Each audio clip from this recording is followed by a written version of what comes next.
for coming out to our talk with Arlina Cai. My name is Hannah and I'm the Curatorial Director at Uprise Art. Arlina Cai is a Brooklyn-based painter whose work serves as a manifestation of an unseen, unspoken inner world, a reflection of the mysteries and truths that coexist within us all. Arlina's paintings explore the vulnerability and connection we feel when we're able to embrace ourselves and invite the viewer to venture into the unknown and discover what lies within. Arlina recently exhibited at the Other Art Fair in both Brooklyn and Chicago and exhibited at Soft Times Gallery in San Francisco last year. So to start us off, the intersection of art and mindfulness is really important in your practice. Can you tell us a little bit more about your background and how you got started in that? Yeah, I think it makes maybe the most sense for me to go way back to like when I was a kid and just the context of how I grew up, because I feel like a lot of that informs what I do now. So my mom was going through her spiritual awakening when I was a kid, so she would introduce me to all of these concepts that felt really foreign and like weird. So she would meditate all the time, and I was like 8 years old, so I was like, what are you doing? Like, what is that? And she kind of created this window in my life of all these new ways of thinking that felt very counter to what I knew before. And I feel like that was kind of like the seed from which, I think started to become more and more apparent to me when I started actually focusing on my art and my work. So a lot of my paintings and the way that my process goes is very grounded in being mindful and just noticing the moment that I'm in. And it's not even necessarily like physical observation, but more so mindfulness of how I'm feeling and what's going on inside. So it's sort of this like internal noticing, which helps me also in turn notice things externally. Yeah. So I think that's kind of where it came from and how they now start to shape each other. Yeah, absolutely. And you're also getting certified as a yoga teacher right now, right? Mm-hmm. Do you feel like that has also been another like counterbalance in your work? Yes, it's definitely added a layer. So the reason why I decided I wanted to start yoga teacher training, because I know that does not sound like, I was like, oh, this makes a lot of sense for my art practice. Yeah. And my boyfriend was like, that makes no sense. Like, why are you doing yoga teacher training to like get more from your art?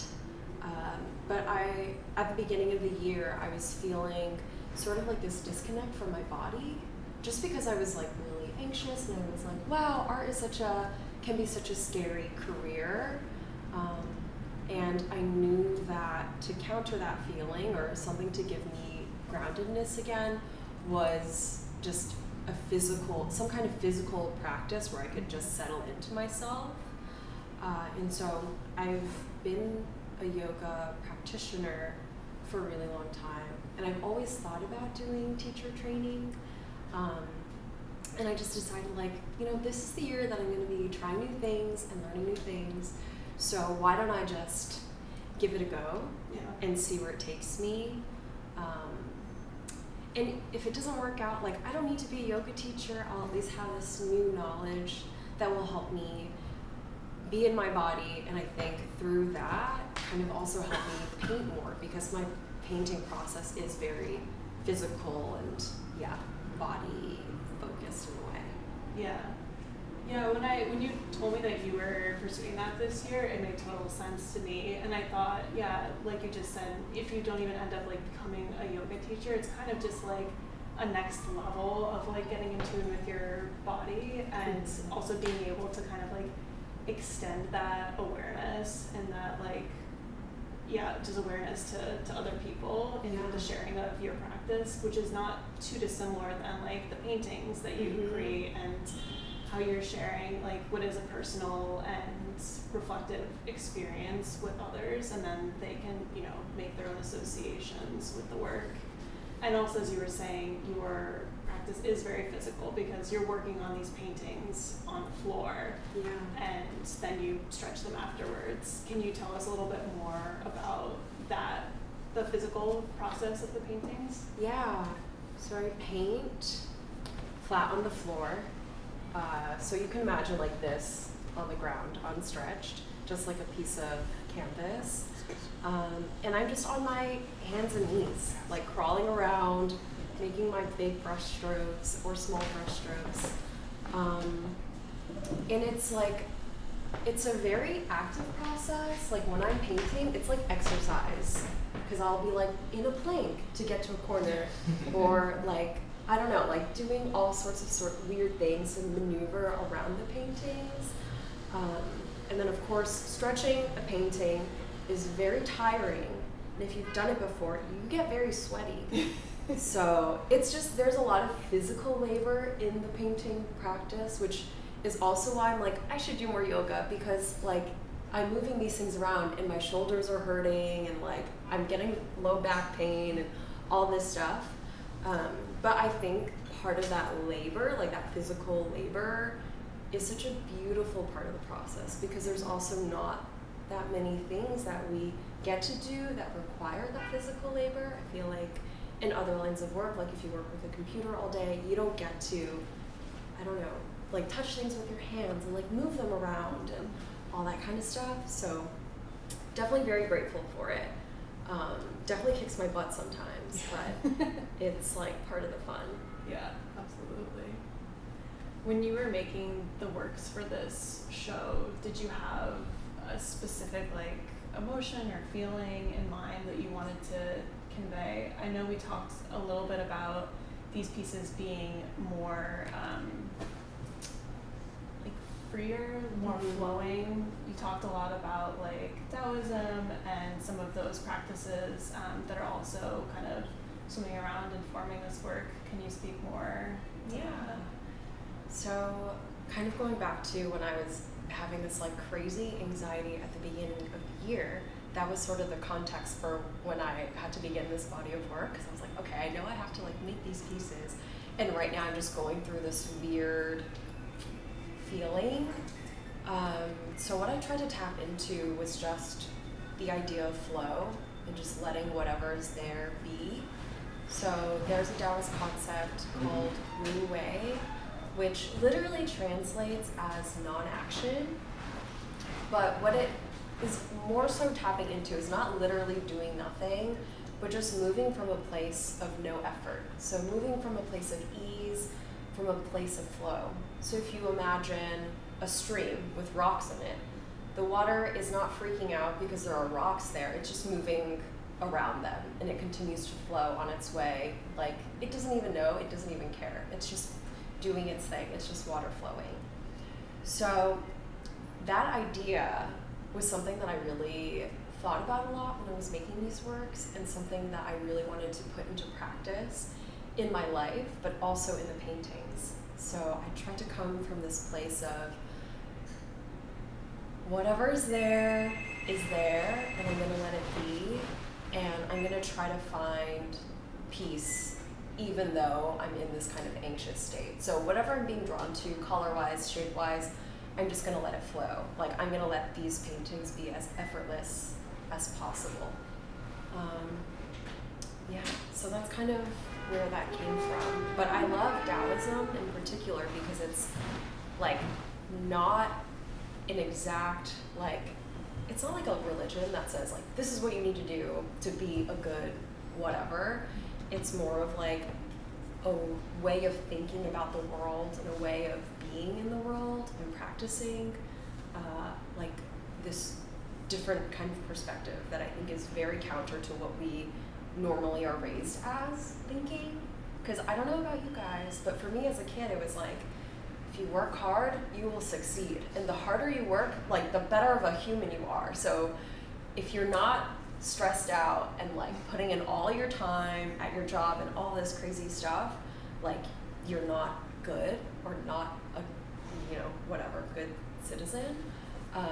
But with this idea, it's like, actually, if you're working really hard, maybe that's not right. Like maybe there's something that you can find in any situation. This could be like at work, in a relationship, in your own art practice, like that you can just melt into and just be. And instead of fighting forces, just letting yourself flow instead. Yeah. Yeah, I think water appears a lot in these works, not only as like that concept of just kind of like flowing through the images, through the process of the painting, but also with your materials. You're literally diluting the acrylic paint and letting it flow across the canvas. Mm-hmm.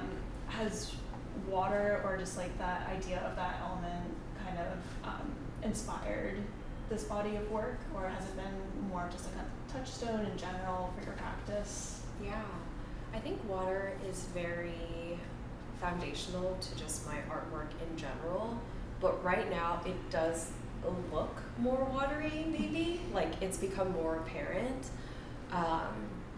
So I am a Taurus, which is an earth sign, and my moon and rising are also earth signs. So I have a very earth heavy chart, and something that I've always kind of struggled with is like flow and like adapting to change and like being comfortable in uncomfortable situations. So I feel like using water is kind of like a metaphor for just practicing being like water, and just letting things be the way that they are, and like letting things settle, letting the water do its thing. So yeah, and I've always painted with a lot of water for whatever reason, like even when I wasn't doing abstract work. So I've kind of like come to find comfort in using this like very watery medium. Yeah.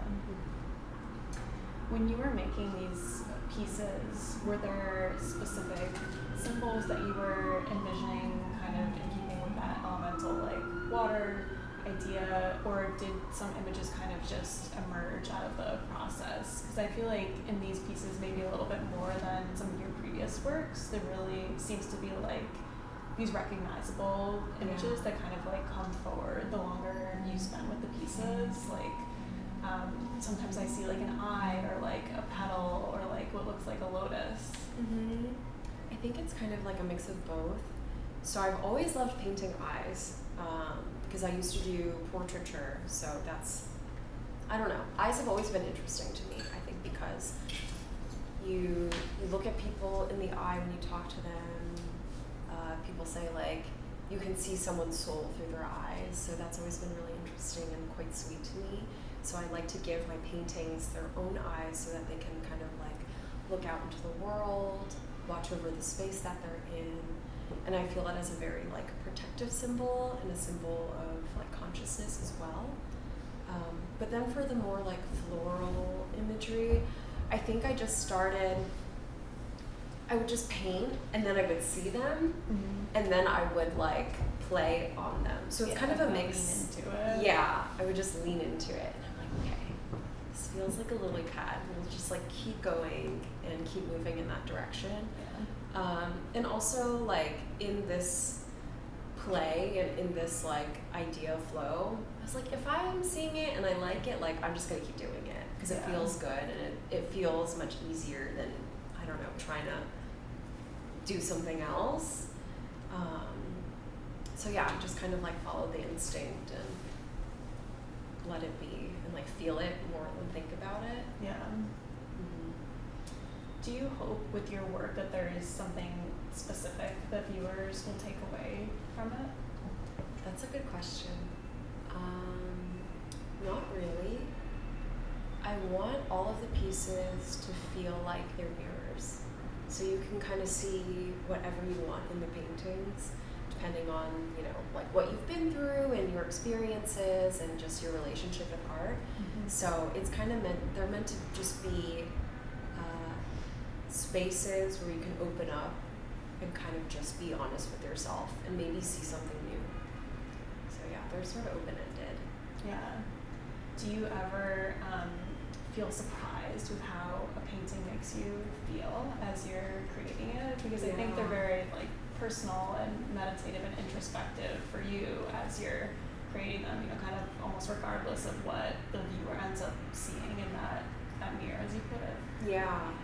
I do feel surprised at the end of many paintings after I finish them, because Well, firstly, I never know what they're going to look like because I have no idea of it in my mind conceptually. And then, I don't know, I think it's always interesting to be confronted with something that you made but didn't expect. Because you're just like, what is this? Who are you? Like, what are you trying to say? So it's always a little bit surprising. But in like the best way, because I feel like it lets me see a part of myself that I didn't even know was there before. So sometimes it's also like a doorway into a new feeling, or it'll catch me by surprise, and it'll, you know, I'll need a couple of weeks to settle in to seeing the painting. So I've definitely made paintings that I'm like, this is so ugly. This is like the worst painting I've ever made, and I can't believe it. But then, like, I'll leave it on the wall, I'll live with it for, you know, a couple weeks, and then I'll start to feel myself softening towards it. And that's when I'm like, wow, the self-judgment is so real. Because what I see is like, I can be very critical of myself. So I see it and I'm like, this is bad for all these reasons. These colors don't look good. This like doesn't make any sense. I don't know what's going on.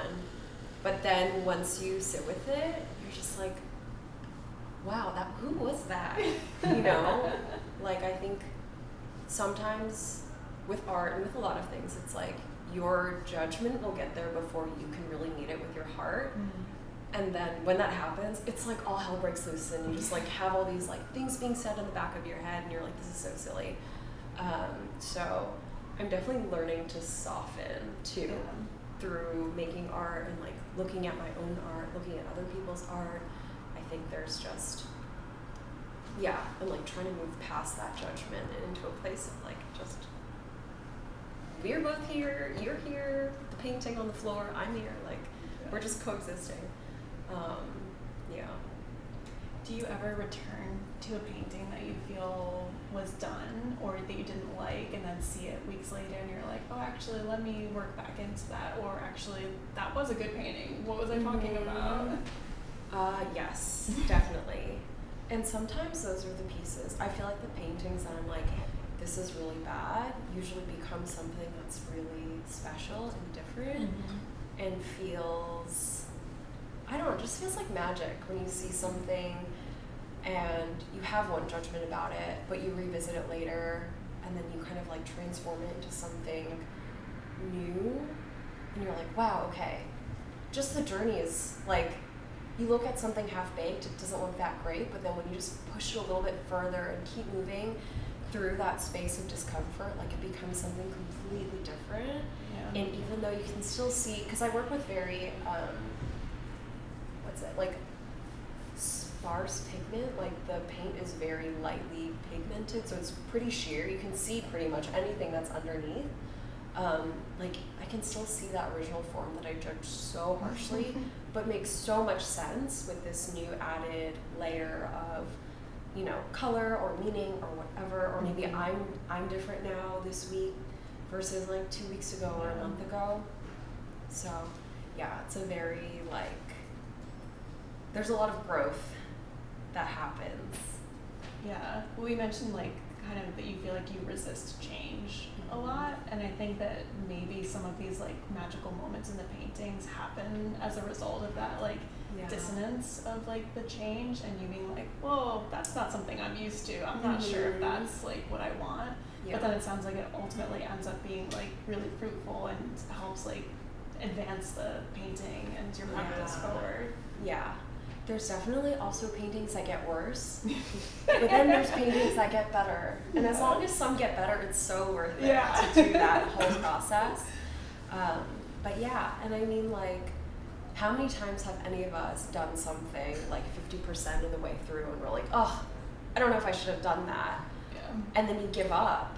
So then you don't even get to see the fruit of going like the extra metaphorical mile or whatever, I don't know. I do that, like I have that realization in my painting practice, and I'm like, wow, I should be doing more also in my life like this, and like not give up if it feels hard or you know, whatever. So that's my little pep talk. It's a good one. Did you feel like you learned anything in these pieces that you want to take into future paintings or series? Yeah. I am, like, I think this idea of effortless action is something, I mean, I've been trying to apply it in every part of my life. So that is something that I will definitely continue to carry forward in new work and in whatever else that I do. But I think also there's like this idea of rest that I've been thinking about and also working through these paintings and, you know, through other works, but I feel like that's something that I've always been very bad at. And so I'll also rest like 50% of the way, but maybe like if I just, you know, gave myself another 2 days or something, like I would feel so much better. So yeah, I think having completed these pieces, I kind of came to the realization like I should like take a break and like rest. Because even though art is so fun and so like cool and uplifting and like magical, even the things that give you so much energy, like you need to step away from. So that's kind of all the other learning that I need to carry forward and like do a little bit better at, is to just learn how to rest in my own practice and like let myself have the space to, I don't know, like create ugly work and not care, and like to do any of that stuff, like there needs to be some kind of foundation where it's like I feel good. Yeah. Like I want to do this and it feels effortless because I've allowed myself to have some time to recharge. So Absolutely. Like, I think that's super important. yeah, in progress. Yeah.